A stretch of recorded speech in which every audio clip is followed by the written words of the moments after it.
Hey everybody, welcome back to the channel. Thank you so much for once again joining me. Today we have tea time, but we also have TGIF.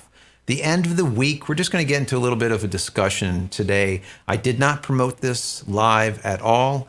And basically a buddy of mine, Stewart Wood, is hanging out. He's over the pond, as we say, and we're just going to chat.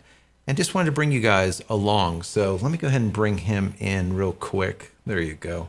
How's it going? How's everything over there? Good. Good, good. Thank you very much. What are you drinking today? Today we have a little bit of misty morning.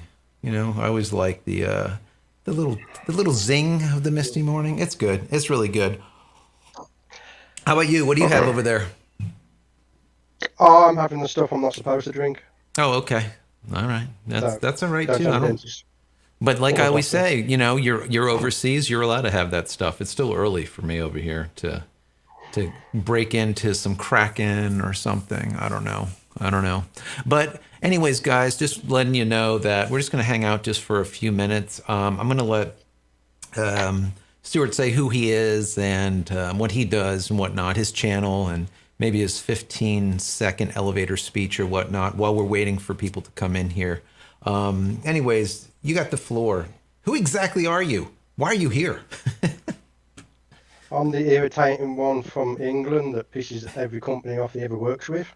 My name's Stewart Wood. I'm a macro photographer and a YouTube content creator from the UK, the home of Macro Monday. So check it out. Yes, Macro Monday. I was looking at a few of those. I think they're awesome. I mean, we did a show together about macro photography. It did really, really well. And definitely Stewart is I would say, the premier macro guy. If you want to see anything having to do with macro, he'll definitely teach you how to do it.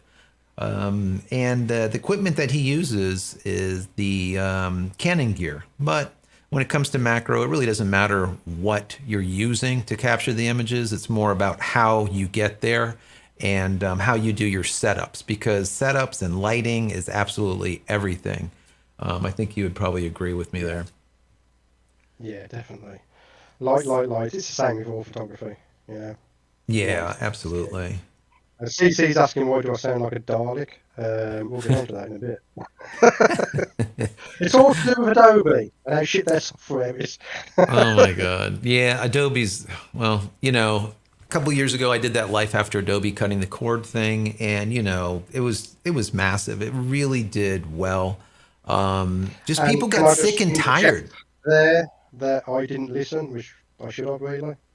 Yeah, and here I am.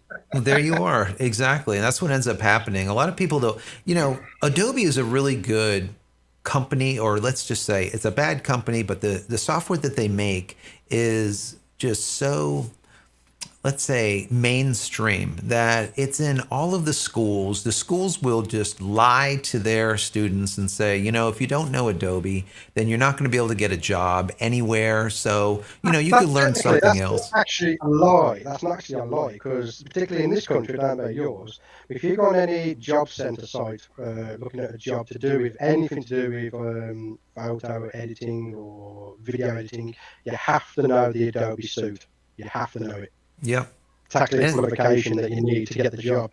So as shit as their software keeps getting, and we're talking about Premiere here specifically rather than the other programs, right? You know, if that's a requirement, you have to go with it. Unfortunately, and that's the way it's kept there. Because unfortunately, if we could cut the cord with Adobe's Premiere, yeah, I love all the other stuff, but Premiere is such a bag of bollocks, it's unbelievable. It really is. I mean, Christ almighty. I've had Rover cars that work better than Premiere.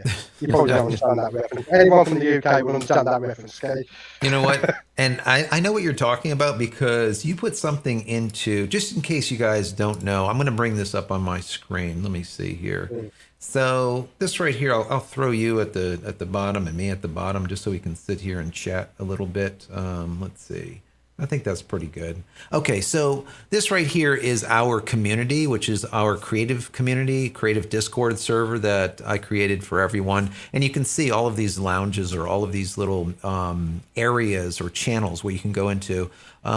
Stewart put something over here in video production, and we can see this video. I downloaded it.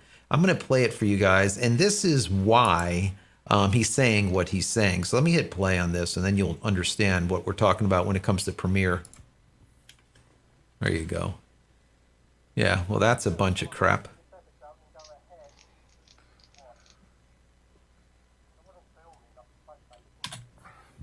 There you go. Yeah. So this is the problem.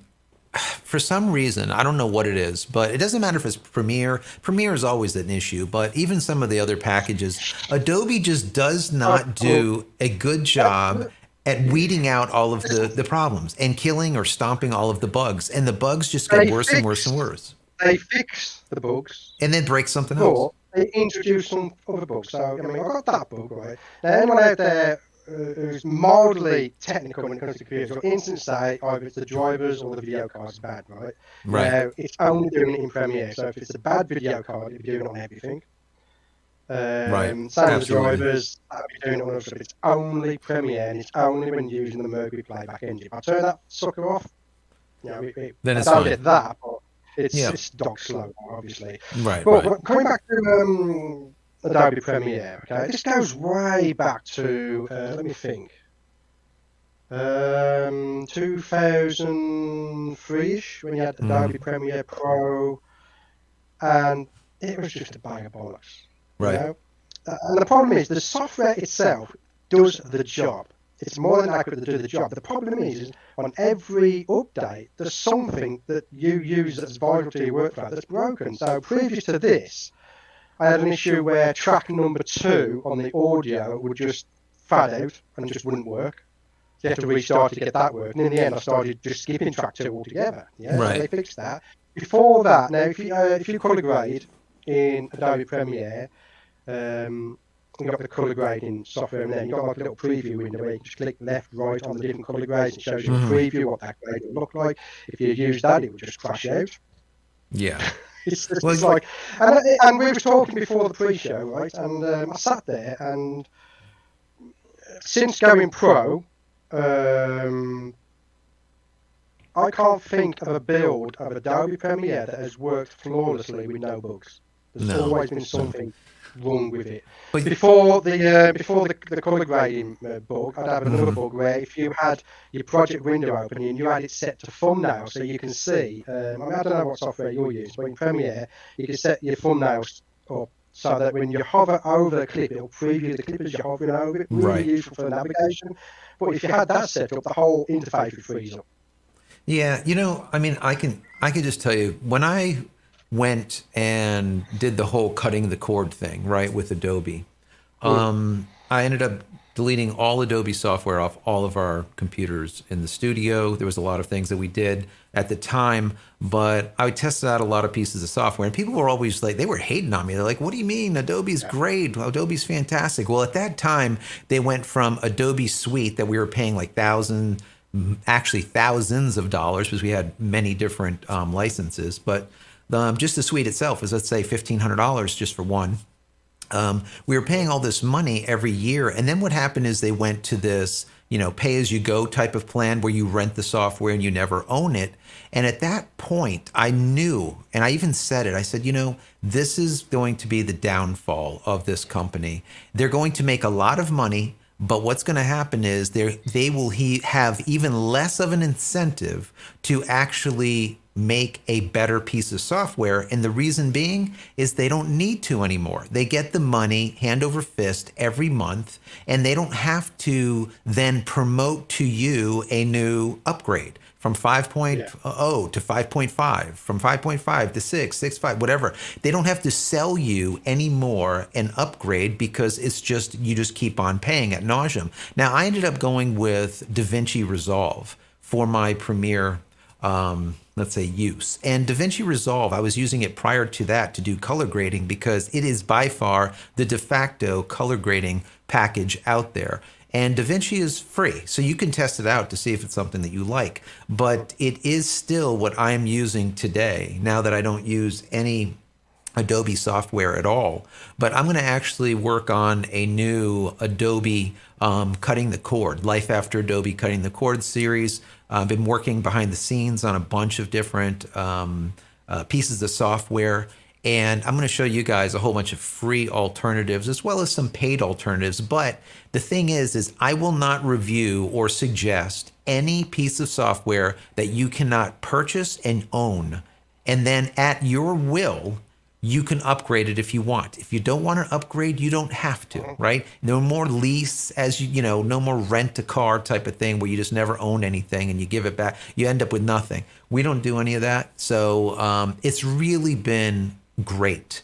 It was a learning curve on some of them, but for the most part, I mean, I couldn't be happier. Everything just simply works. And things like that, problems that you have like that is a perfect example on why Adobe just does not fix things efficiently. They don't innovate. Their GUI or their graphical user interface on half of their programs is just complete shit. I mean, it's bollocks. It's been like that for so long, and it's not like that. We've seen it get so much better now that they're making billions and billions of dollars from this rent-a-package type of thing. It still hasn't helped. I mean, if I'm wrong, you let me know. And once again, anyone that's anyone that's watching us just having this chit chat that we're doing here, right? Just shooting it, so to speak. If you have any questions or if you want to add anything in the chat window, put them in there. We're going to look at them throughout just our little chat, and we'll answer any of those questions too. But yeah, I mean, it's something that you might want to check out. Give it a try. I don't know if you've ever tried it, but it definitely works, and it is very stable, which is that for me, it's the most important thing. If a package is not stable, I don't want it. Yeah, when it comes to the Adobe stuff, I love everything in the Adobe stuff. And I'll be honest with you, all the other stuff works fine. After Effects is great. Everything works fine. It's just Premiere. It's like the black sheep of the family. You know, you've always got that one in the family that's just an absolute wanker all the time. That is Adobe Premiere. You know, or it's the last member of the family that disappears. But then when you get an inheritance, she comes knocking on your door wanting fucking money. That's Adobe Premiere. So I'd like to dedicate my mug to Adobe Premiere. Oh, I like that. Sweet, sweet. I need that mug. That's what I think of Adobe Premiere anyway. But unfortunately, I'm stuck with it because I'm on a schedule now every Monday. Right. And unfortunately, I ain't got time to learn any other software at the moment. Right. So, no, I know. I mean, I have been looking at Adobe at DaVinci Resolve. Right. But coming from Adobe to there, it is a bit of a learning curve. So it's just something you've got to get done. I mean, what I would suggest, honestly, is what we did. Year, hopefully.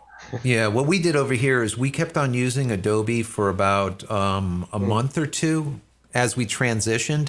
And what we were doing was editing twice every video. So we would have one edit through Adobe, another edit through DaVinci, one edit, and it'd be the exact same edit, but done in both packages. I know that is time consuming, but it allows you to learn the package and know what to do. And when you look at it, you can see where all the edits are at that point. So doing it in DaVinci is pretty quick. Also, I mean, razoring things up, cutting things, all of that stuff, little transitional stuff is super simple. The only thing that I think that is a deep dive when it comes to DaVinci Resolve is their node-based stuff. So when you go in there, instead of using After Effects, right, and you want to move things and do all this stuff, node-based is definitely something that's harder for a lot of people because they're not used to that. They're used to Adobe type of way of doing things. So that's probably the biggest thing. Get used to that. Yeah. You know, but just learn it. Absolutely. You know, where's stuff, if I want to do something, where's that button I want for that? You know, I'm just transition over. But I'll get there eventually. Yeah, that's it. Let's face it. I'll learn DaVinci Resolve inside and out before Adobe fixes Premiere. Yeah. No, I know. Over here we have CC Photography says, what do you use for photo editing? So for photo editing, I'm right now using Affinity. So I use the Trinity of Affinity. I don't know, it's a stupid rhyme, but yeah. So it's both the publisher as well as the designer, the photo. So it's all in one, let's say. I have all three packages and they work together really well. So someone will ask me, is Affinity Photo as good as, Photoshop? And I would say that it is pretty much on par. There might be a couple of things that it doesn't do at all or either as well as Photoshop, but that's at like top tier advanced. For 95% of everyone out there, it is more than sufficient. And you'll literally, I don't even know what the price is for it right now, but while we're talking, I'm going to look it up. Affinity, what is it? Affinity. Here we go. Affinity Photo is the one that I'm talking about. Let's see what the current price is on it. I'll switch my screen over so you can see it too. No, that's not it. Affinity. I think it's Affinity Designer. No, I'm using Photo. No. Photo. Anyway, that's why I'm sounding like a Dalek, because I've got half my stuff uninstalled trying to fix this bug in Premiere, because they're like, maybe it's the drivers, maybe you should reinstall the drivers. So that's the first thing everyone says, ain't it? Everyone's as bad as bloody Microsoft. Yeah, they always blame but everything it's not on the drivers. Software, it must be your hardware, because it's not our software. Our software is brilliant. Yeah. So here, right here is the Affinity. Affinity. So they have Affinity Designer, Affinity Photo, and Affinity Publisher, and I have all three of them. So let's say for Affinity Photo, I'll hit Buy Now, and here we go. So you're looking at Mac, Windows, or iPad. You can buy it for, and it's $54.99. And that's it. You can get a free trial if you want to check it out. Equivalent to 1 month's Adobe subscription for their creative. Exactly. And if I go over here to Designer, so if you don't know, Affinity Photo would be the equivalent to, let's say, Photoshop. Affinity Designer would be equivalent to the, I think Illustrator, where it's more vector based. This is what I use for making a lot of the thumbnails and whatnot, or if I'm doing packaging layout. And this is also $54.99. And let me go and back up one more time and go to Publisher. Now, Publisher would be like, you can make a book, you can do all this kind of stuff with Publisher. Let me see how much this is. They're probably going to be all the same is what I'm going to guess. Let me see. Let's see. Publisher. Yep, $54.99. So basically, guys, you're looking at software that is sitting at, let's call it $55 for each one. So 55 and 55 is 110, another 55. So we're talking about like $160, $170. And now you own all three, and that's the end of it. You're not paying like forever for this thing. And that's the thing. I'm going to run this video just actually. Let's see if it actually will run. It probably will. No, there it goes. I'm going to turn this volume down a little bit. I'll let that run a little bit. I wonder if that's going to actually go through. It probably will go through pretty well. But so this is their little promo piece that they have here. And, you know, for me, it's like, to disclose, I guess, my affiliation with Serif, which is the people that make Affinity. I'm not involved with them at all. They have hired me in the past to do talks and show their software and how it works and whatnot. But I don't have any affiliate links with them. I have no affiliation with them. I recommend it just because it's simply the best. Now, that being said, I'm going to also look at other software coming up with this Life After Adobe Cutting the Cord series. So this might be what I'm using right now, but when I'm done, who knows? It might not be. Maybe it'll be something else. We will see. And that's the whole thing. I'm not really, I don't like to get in bed with any company. And it's the same thing when it comes to camera equipment. I'm pretty much agnostic. I don't really care what I'm using. As long as it gets the job done, I'm happy with it. I don't need to use X, Y, and Z. And that's why I absolutely hated. See, I originally started, when I broke free of this, I got so many students that wrote to me and thought they just thanked me over and over and over and over that I gave them the ability to go and take a look at some other software like Affinity or like DaVinci or whatnot, because they were getting out of university, they were getting out of school, and now they had to go and purchase stuff. And now, instead of it being free or extremely cheap because it's educational, now all of a sudden they're paying full fare for it, and it gets expensive really, really quick. I mean, you're looking at $60, let's say, for the full package of everything. You do that over the course of a year, you're at $720 or whatever it is. Let's call it $700 per year. You're into that for 5 years. You're spending $3,500 for just your editors. I mean, that is a lot. That's literally stupid. Let me just make this clear, right? Yeah. I wouldn't moan if it worked. Exactly. Yeah. Yeah. Okay, Yeah. before we're not going on. I'm not moaning because I have to pay for it versus the free stuff. I don't mind paying for stuff so long as it works. But Right. when I have to reboot Premiere every 10 minutes because this bug keeps turning up, it's a fucking nightmare. It really is. Yeah. I'm like, Adobe, fix your shit, man. You No, I know. know. I know. But they And you have won't to look at it because, like like I this, said, they're right? getting What would money. happen? Yeah, what would happen if you bought a camera that you have to turn on and off every 10 minutes because just to get it working again? You'd send it back to the shop and get a replacement. Right. So why aren't we doing this with software? Yeah. No. You're once Yeah. you go in, once you go in bed with them, it's very hard to get out. And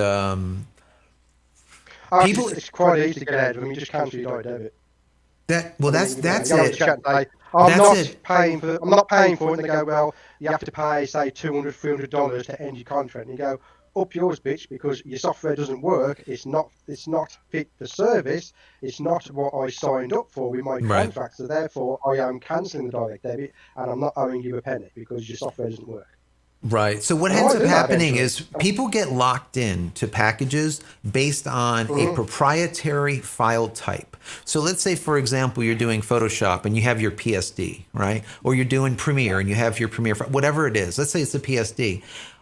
The scary thing is okay, I spent so much time designing and putting this together. Okay, what happens? Or you're in Illustrator. Now, what software is going to open that Illustrator file and see all of the layers, all of that work that you did? And that's where people get stuck because they don't want to, quote unquote, lose everything. But programs like Affinity, Affinity Designer, Affinity Photo, Affinity Publisher, whatever, they will load in Adobe software, Adobe, let's say Adobe files, and be able to read Yeah. them, I would say 95% of the time accurately, with only a few things that you might have to go and tweak. But that is really powerful because now you're not losing anything. And that's not always No, the no, case with a no, lot of no. software. There's other packages that I'm reviewing right now that will also allow you to load in PSDs and do it flawlessly. One is free, but I don't want to get into that just yet. But I will be talking about that very soon because people are looking for this stuff. They don't need, there's so many things in Photoshop that you probably use as a photographer or designer, probably 20% of it. And the other 80% is just rubbish that you just never will It's use. bloatware. Yeah, it's just so much stuff that you just don't need. You absolutely don't need. I always said that if you took the old version of like CS4 or something, CS5, you could even probably take CS2 at the very beginning when they introduced layers and whatnot. That's probably about everything that you need for the majority of the stuff that you do. All of this, Trying to AI think. driven, getting rid of skies and all this stuff. I mean, do you Oh, really bollocks, need man. it? No. I mean, I don't know. I'm trying to think actually. When I'm doing my workflow that I don't do a tutorial on or live stream, which is the more complicated workflow. I'm trying to think what the most complicated tool is I actually use and when it was released. And I think I use content aware fill sometimes when I'm being lazy. Yeah. And then you still have to fix it because it's Smart not like, objects. yeah, Yeah, it's not smart perfect. objects. I use that. Right. But apart from that, none of this new stuff I use. It's like all this new selection stuff that they bring in. It's still not as good as just doing it manually. 100% true. You know. Yeah. And don't forget when they do them demonstrations, that's on a perfect file. You know. Absolutely. Yeah, I see. Let me see. Marvin says that he still uses CS5. And yeah, I mean, CS5 will do the job, and the problem is a lot of the older packages like CS2, CS4, CS5, those things are no longer supported. So No. if you went to try to install let's say you have CS5 and you purchased the full suite for $1,200.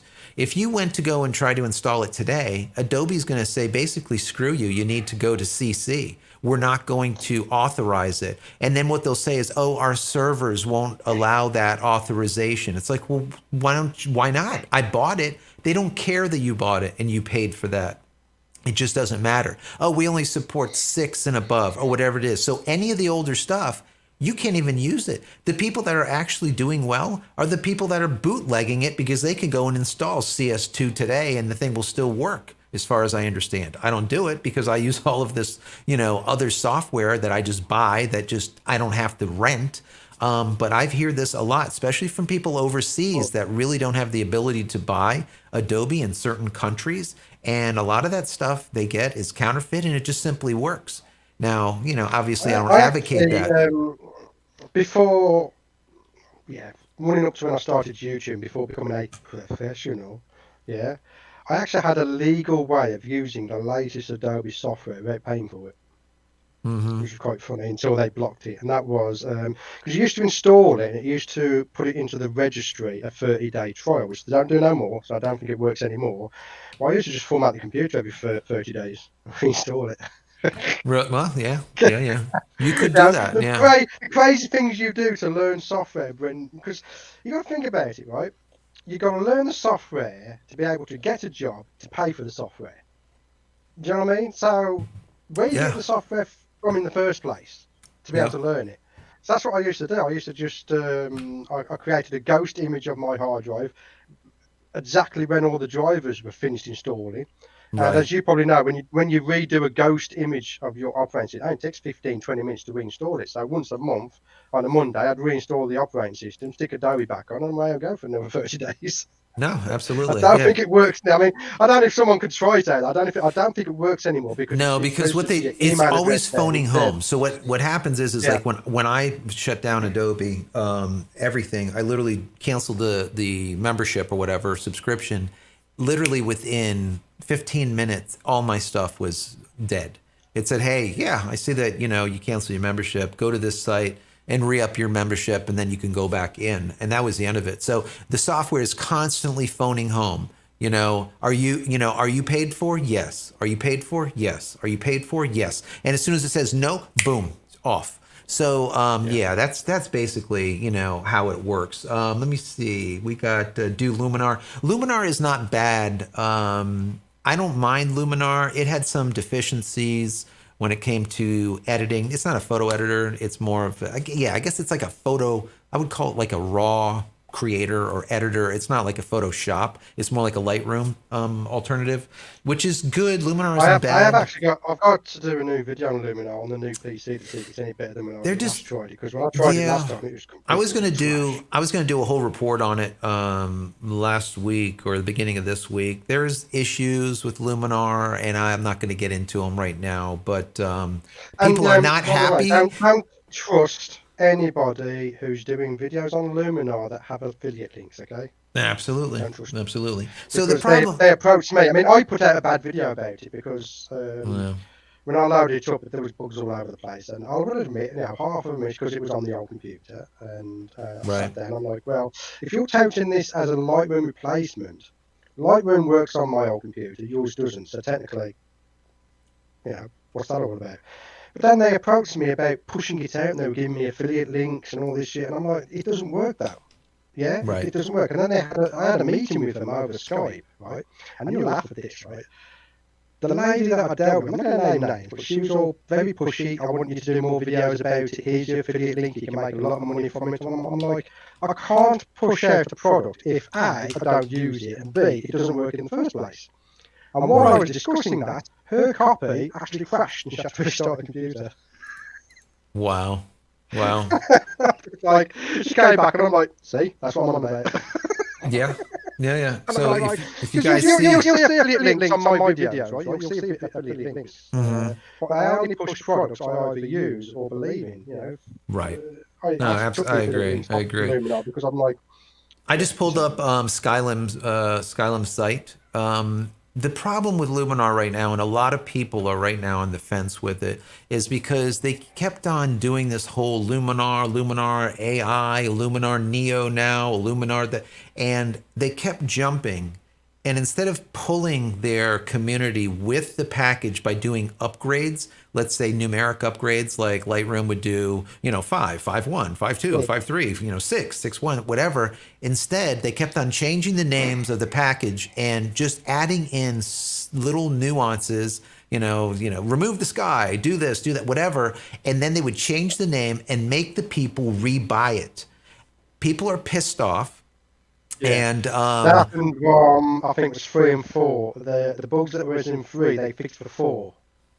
But in my eyes, if you've bought number 3, you should fix those bugs. It should be Absolutely. working as Yeah. intended. Yeah. New feature, yes, put those into the new version, and if people like it, they can buy the new version. But you must fix the bugs. You can't fix the bugs and then charge people for a new version.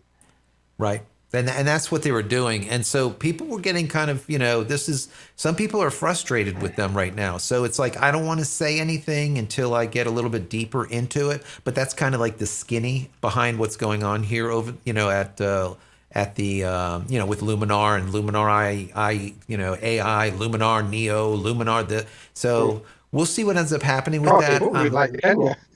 Yeah, that's what, and they keep on, they keep changing it. It's like one thing or another thing, and the next thing, and the next thing, and I don't know. We'll see what ends up happening with that. I'm kind of on the fence. I am definitely looking at it, and I will let you know what I think when I do that Life After Adobe Cutting the Cord series 2. CC Photography also says. The idiots on YouTube are they're basically recommending converting all of their raw files or all their files to DNG, and DNG is a, let's say, a unified standard, right? It's made by Adobe, but it's not a specific Adobe standard where everyone or any software can open up a DNG file. So that's okay. It's not a bad thing to do. Matter of fact, some cameras will actually shoot and store in DNG instead of their own RAW, which is kind of interesting.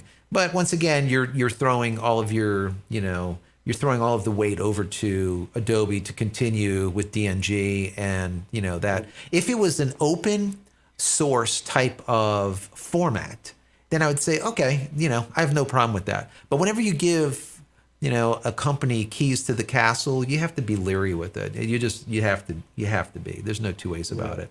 Anyways, one of the things that this leads us onto the photography show, because yes, we have the photography show in the UK that starts tomorrow, and for anyone who's wondering, I will not be going. Too many restrictions are in place for my liking, and there's a couple of companies I wouldn't mind having a little chat with. But Laura's not going to be there, so that's no fun. And Adobe's not going to be there, because I was going to set that video to them and go, Adobe. Oh. Not going to be there. I'm like, well, okay, so I can't rock up to your stand and go, what's wrong with Premiere, mind you? The people at these shows are all salesmen anyway, they don't know jack shit. Yeah, for the most part. I got a funny story about that, so we'll take this in, my Canon EOS R, right? The show, I like going to the show because whatever's on my shopping list, I get to have a play with. Okay, so I went there before getting an EOS R, and I said to the guy, "Can you give me the EOS R with the Canon MP 65mm lens on it?" Yeah, I can do that. And the first question out of my mouth was, because obviously I'm coming from an 80D, and I want to make sure that everything that I use on the 80D, I can use on the EOS R. So I said, "Can I assign a button to show a depth of field preview?" Yeah. Right. I don't know. I'm like, tell you what, dude, you go sort that guy over there. I'll find out my bloody self, shall I? You know what I mean? I'm like, yeah.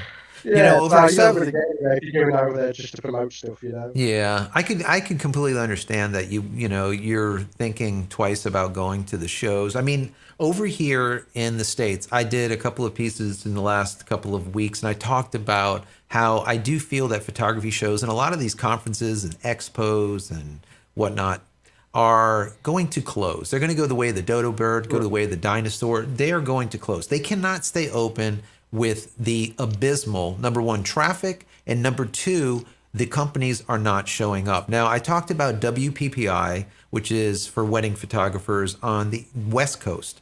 That one is in Las Vegas, and it was basically only, let's say, the major companies that were there with camera gear was Canon and Sigma. So if you wanted to see a camera, you only would see a Canon. Well, at that time, I did a report and I said, Sony is not going to, when I say not, I mean, I personally believe, and they kind of alluded to, do any shows for the foreseeable future. For the foreseeable future, guys. They are not doing any shows. And when I got that thought in my head and read kind of between the lines, I said, coming up will be Photo Plus Expo. And Photo Plus Expo is in NYC, in New York City, in Manhattan, at the Javits Center. And what happened? Sure enough, that show ended up shutting down. So PPE. Matter of fact, let me go ahead and bring that up. I can bring that up on the screen. So here, Photo Plus Expo. These people shut down as of literally, let's say, days before. They were not going to have the show at all because they said, they wanted to make sure that no one kind of, gets everyone sick, with the virus that's going on. Well, I would say that the reason they shut down is because companies like Sony said, you know what, we're not coming, right? We know Nikon's not going, Panasonic's not going.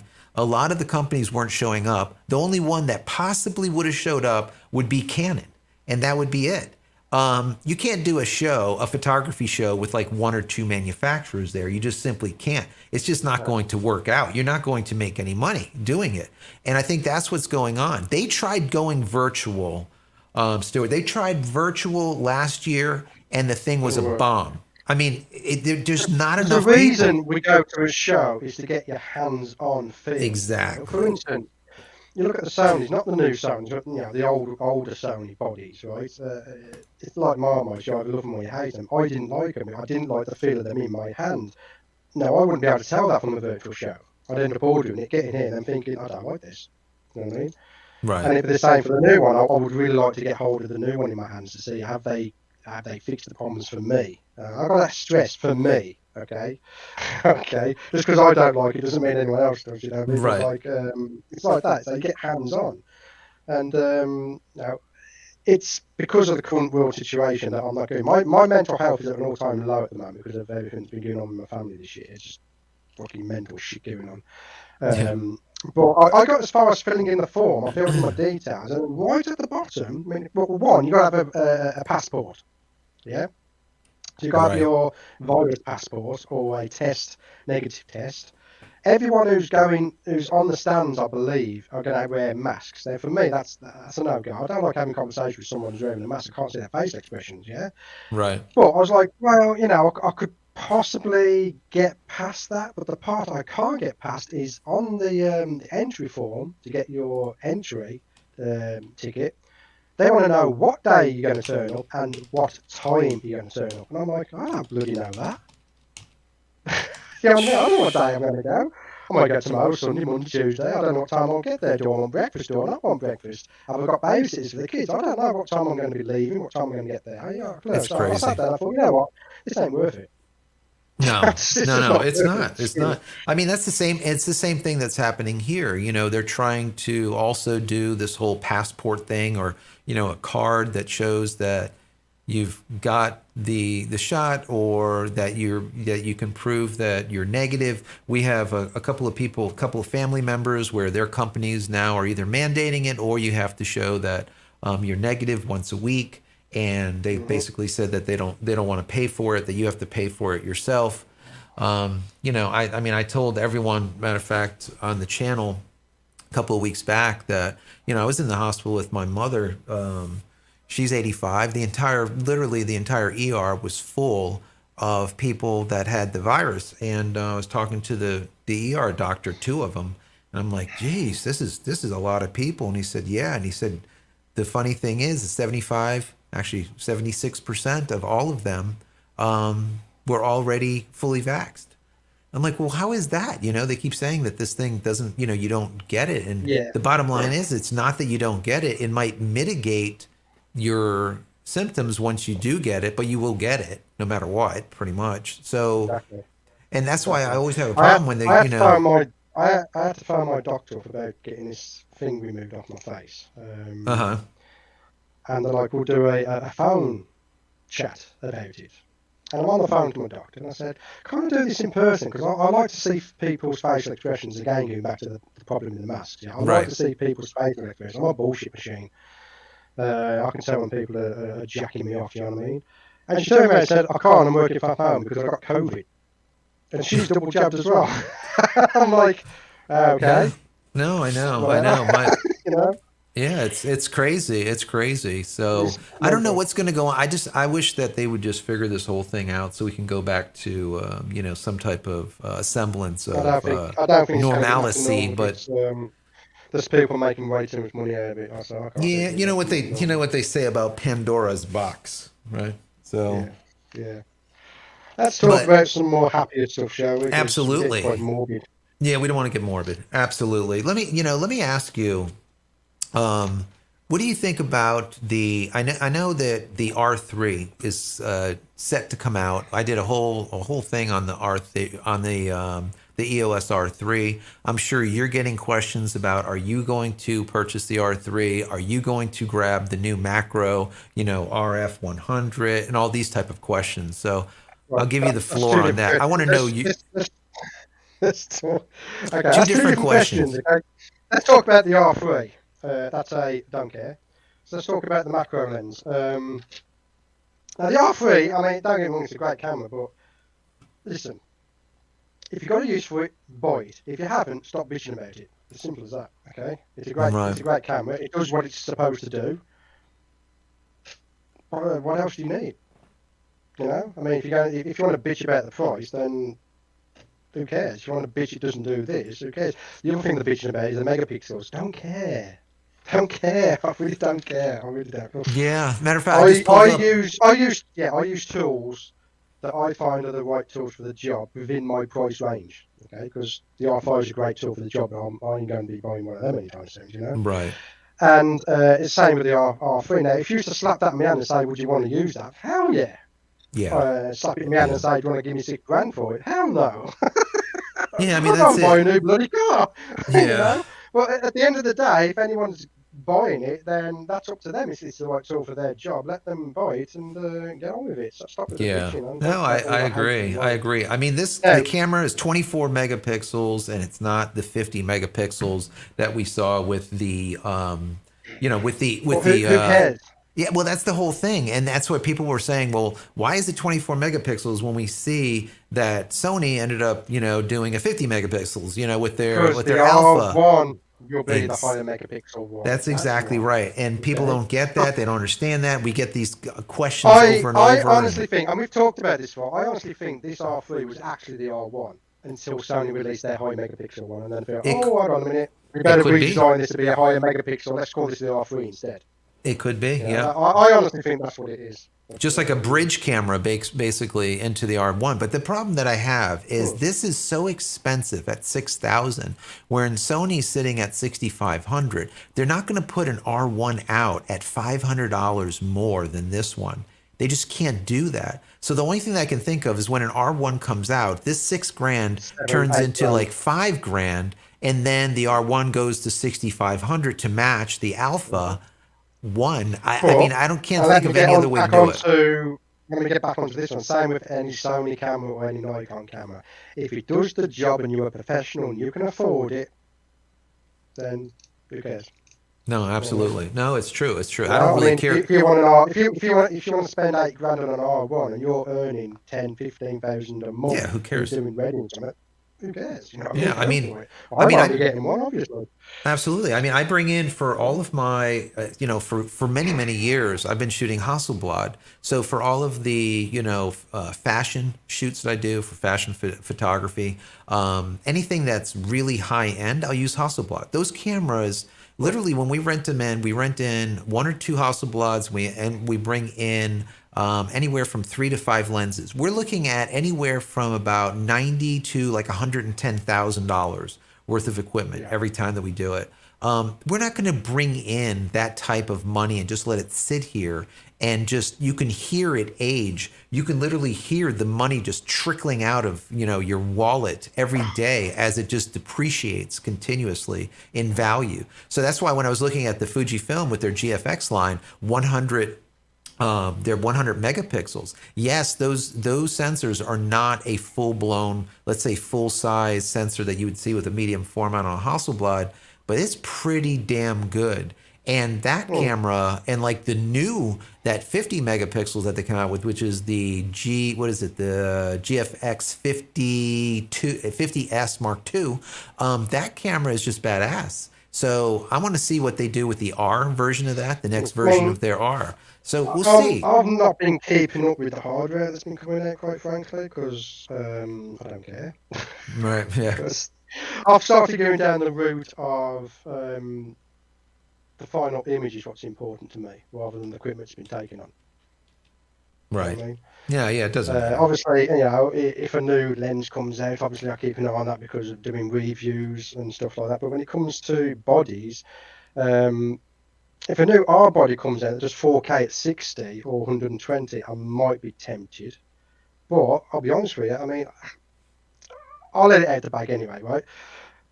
The last couple of months, most of my B-roll has been recorded on an iPhone. Yeah. Yeah. Yeah. I mean, I Do get you know it. what I mean? Because it's Yeah. so much more easier and convenient just to whip out the iPhone, get the footage that I need, stick that. It's the moment macro lens I'm using on the iPhone. Stick that on, and I've got access to the 240 frames a second on the iPhone. Now you watch any of my videos I put out last month or so, you can see slow motion of bees taking off. It's Right. all iPhone footage. Yeah. It's Not using the amazing. camera. Yeah. I Do mean, you know what I mean? like And I'm right sitting there, I'm now, thinking, you know what I mean? I mean, right now, I'm shooting this with a Sony with the Yeah, ZV-1 in comparison to any Canon gear. Now, yeah, I have five exactly. Ds. I got a 5D, 5D Mark One, 5D Mark Two, 5D Mark Three, 5D Mark Four. I got 1Ds, 1DX, Mark Threes, and I'm not shooting this with any of those. Why? Because you don't need it. And Sony just does a fantastic job of locking in on me and not doing this, breathing from background to foreground that a lot of the companies do. I can't stand that. It's just damn annoying. So, for me, this is just, once again, what is the right, camera? What's the right gear for the job? You don't need to get the most expensive. As long as it does what you need it to do, that's it. You're pretty much Yeah, good. You're golden. I honestly thought that I would get crucified in the comments when I released the video, like, oh, shit footage or stuff like that. And I'm like, I don't think anyone's even noticed. You No, know what I mean? they wouldn't even I know. mean, I No. have a videographer friend. I go around his house every other month, and he was talking about videos. He turned around and said, "I love the overhead camera. It's so sharp. It's so colourful. What is it?" I said, "I'm holding it in my hand. It's an iPhone." He's like, "You joking?" I'm like, no. He was expecting like a high-end body, and I'm like, "No, it's just an iPhone." Yeah, it's an iPhone. Hence why I don't answer my phone when I'm recording because Yeah, it's up on you the throw table. you throw it on airplane mode or Yeah, whatever it is, and call it a day. yeah, Yeah, I yeah. see. I And I'm see. like, Ed I am. I mean, a Edward just moment have popped in actually the chat sent over there. me. He's here now. That's good. We're Yeah, we're getting there's excellent. some Oh people yeah, coming in now. yeah. So Moment have just sent over their ND filter set to have a play with the iPhone. So I might actually record an entire outdoor video with just the yeah, iPhone and that's see how it gets on. And it's simply absolutely because the wife isn't a filmmaker. She's not a photographer. She's not a videographer. She doesn't care about depth of field. She doesn't care about frame rate. She doesn't give a toss about all that shit. All she cares about is it in frame. right. And when you Exactly. compare something like this to that, she's going to pick that over this any day. Because Absolutely. so much lighter and everything, and and yeah, so I don't know. It's I like you said, you're using the iPhone on some of that B-roll, and no one knows the difference, which I think is fantastic. That's well, really no one's commented on it, I should say. yeah. But And yeah, even let's if talk they about the have, it's RF just lens. I've seen people that literally have channels that have 300,000 subscribers that have shot Yeah, everything on their iPhone. So, there's because a story point. is key, you know, Yeah. No, and then absolutely. and then audio. It's story, audio, visual. Yeah. Okay, if your story's great, people will watch it. If your Yeah. audio's great, they'll carry on watching it.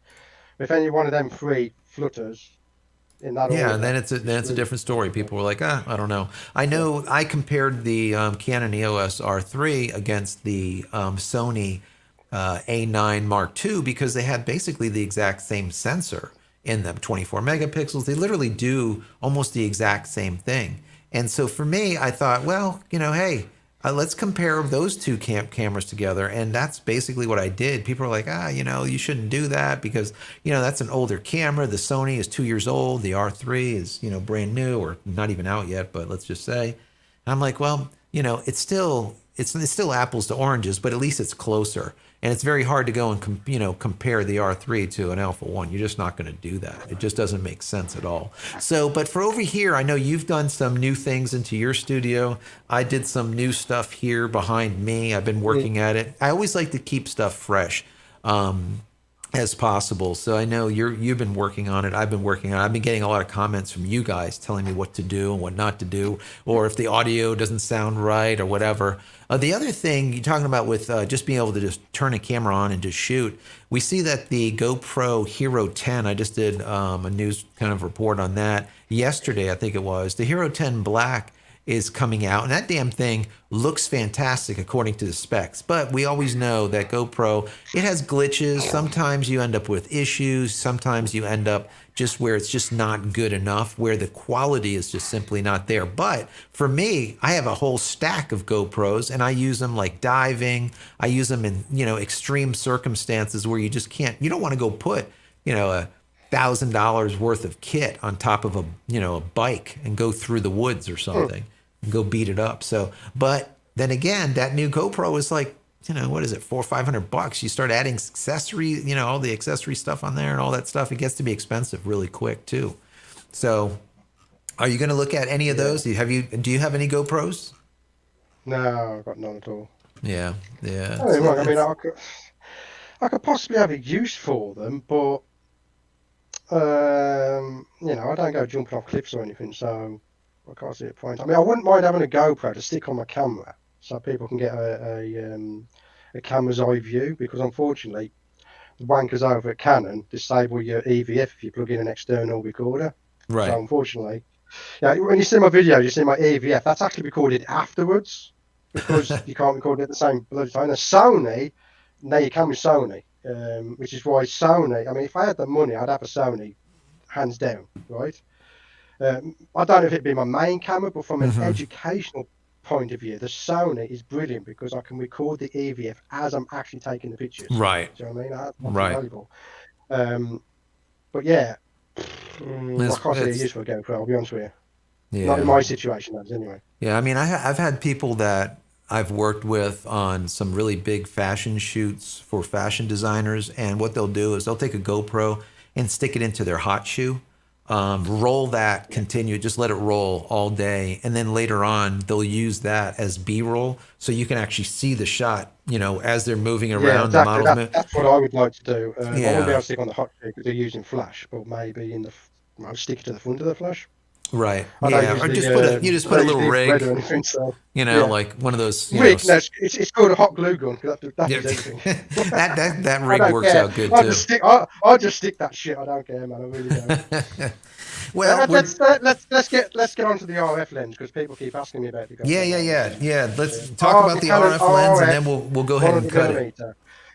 Let me just get straight to the point. No, I am not going to be reviewing that lens because Canon ignored my emails, and I'm not going to go and buy it. And I'll be honest with you, the cost of renting it, when you can rent it, is far more expensive or costly than what you'd make back from the video. I mean, you put out a review video, you might make, I don't know, £20 maybe. I don't know about what your videos do. I might make £20 over the course of 12 months. It's not viable for me to rent that lens. And the other thing, I don't like the practice that Canon did with it. Okay, they released that lens. I don't know what the price is right now. I mean, I could do with the research, but quite frankly, I can't be asked. But it's something like £1,400. And to make it more compelling or more interesting for a person to buy the RF over the EF version, they put the price up of the EF version. Right. Yeah, let that sink in. They put the price up of the older version so that you go and buy the RF version. Why not bring the price of the RF one down instead? Anyway, so anyone who's out there who's looking to buy it, right? The new spherical aberration bollocks that's on there, ignore that. That's just some kind of crap that's on there to try and make a quick dollar. Because from what I've seen, it just does not do the job. Okay. The only interesting thing you've got is obviously you've got a native RF glass. So if you can afford it, and you're on the RF system and you haven't got the EF version, then obviously you go for the RF version.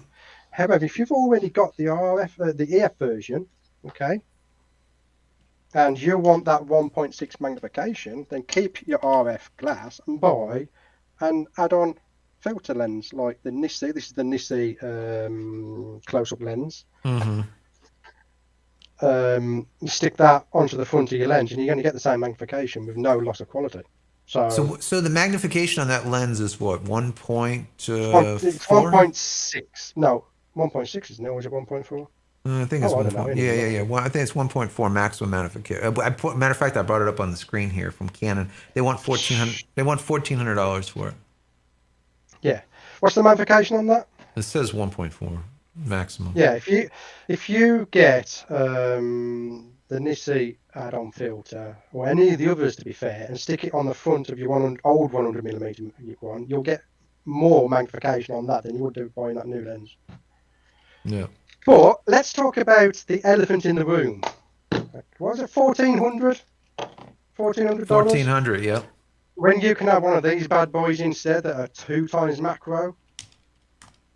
Yeah, it's 2 times macro. It hasn't got autofocus, and let's be honest, the autofocus ain't very good if you're going to be doing it at 1.4 anyway. So unless you're doing video and you're pulling focus, which is the only reason this thing is still on my shelf, is for video. Okay, I like to pull the focus sometimes when I'm doing macro video. So unless you're doing video, if you're doing stills, you can get the lower 2 times macro that has practically zero chromatic aberration and distortion, which is fantastic when you're editing, particularly if you're doing jumping spiders that are black and white. You haven't got that chromatic aberration. $400. There you go. Yeah, You know what I mean? that's always a I've said this before. I've It said always this depends before, on right? what you're doing with the lens, right? Some people will be like, "Oh, well, I want the Exactly. autofocus," and then If you what I want the don't understand is autofocus and you can afford to drop £1,400 on that lens, go ahead and do it. You will not be disappointed. It's a great lens, right. don't get me wrong. It's I'm not. sure It's it's not going to like be it's crap. fantastic. But Yeah. if you're doing just stills, I can't see why I would recommend the RF version over the lower version. I can't. I can't recommend it. It's 3 times more money. I mean, it's rever sealed, yeah. Right. Do you want to pay that much money for a rever sealed lens or not? Yeah. Yeah. It's Yeah. completely I like mean, again, it's it's completely up to you what you do. I've got to absolutely, change the battery in my absolutely. camera, okay?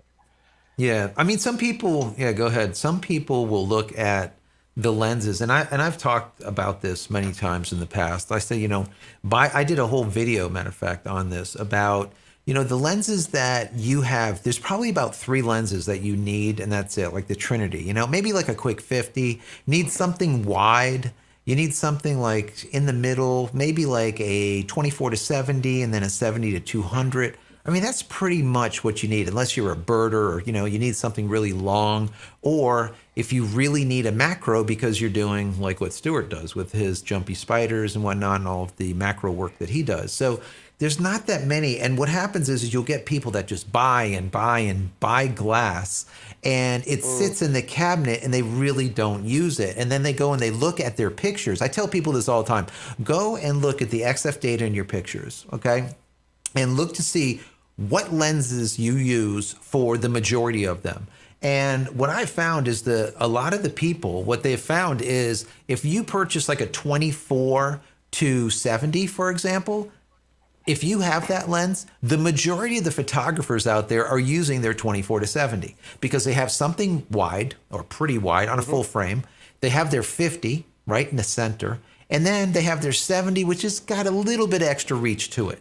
And that's it. Yeah. That's what a lot of people use. And then they go back I and they mean, look at they're looking at their myriad of pictures that they've taken. And it's literally 24 to 70, 24 to 70, 24. And that's just it. So I always say, listen, buy the lens that you think that you're going to use for what you're doing.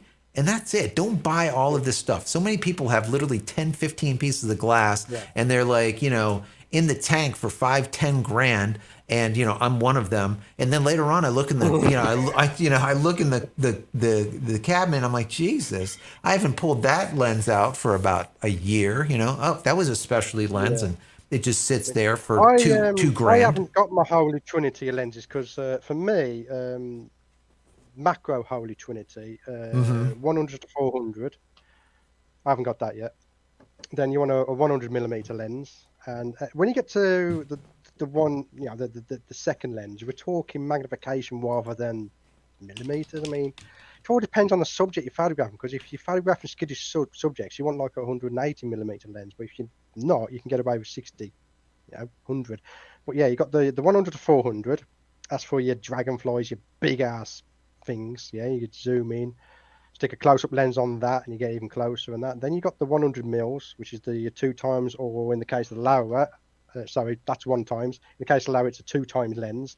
And then you have the holy grail of macro lenses, Canon MPE 65mm lens. There isn't a lens on the market that beats this lens yet. Yeah. I'm gonna. Sweet. Some people are gonna be sore when I say that. I'll tell you that, because I do have the Laowa over here. But I'm sorry, Laowa fanboys. That lens is not as good as this lens. Yeah, that's the 100. 65mm MPE 65mm Oh, lens, okay. 1 to 5 times macro. Gotcha.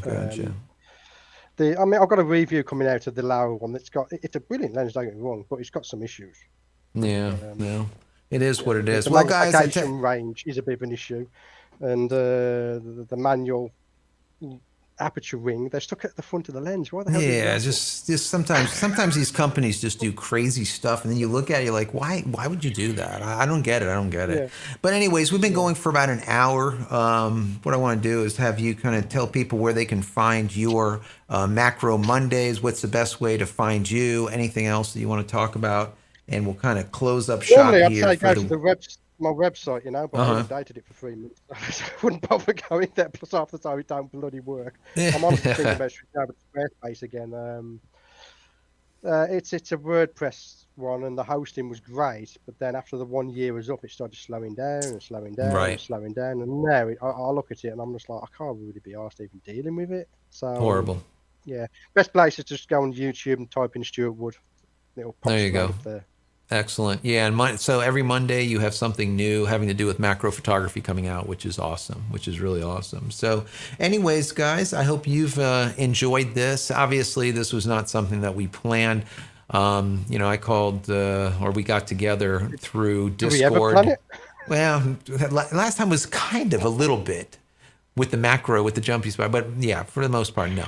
But yeah, so we're just going to have a little chat and figure we'd bring you guys along with the chat. So if you enjoyed this even a little bit, give it a thumbs up. That's always helpful. If you want us to do this, in the future, let us know also. Usually I like to do these little lives on Friday. It's a good way to kind of lead into the weekend. Very relaxed and just chill. And if you have any questions, you can put them in there. And we can have like literally a one-to-one almost. Because there's usually not that many people that come on board. This time there's like, about 10, 20, 30 people in there, whatever. Sometimes it's 50, 100, just depends. So, but anyways, I hope you guys have a wonderful weekend. Thank you, Stewart, for hanging out with me for the last hour and chit-chatting. I really appreciate it. Bit of a late decision, wasn't it? Yeah, exactly. Well, thanks everyone for being here. We will see you in the next one. Have an absolutely wonderful weekend. Many blessings to you and your family. Take care, guys.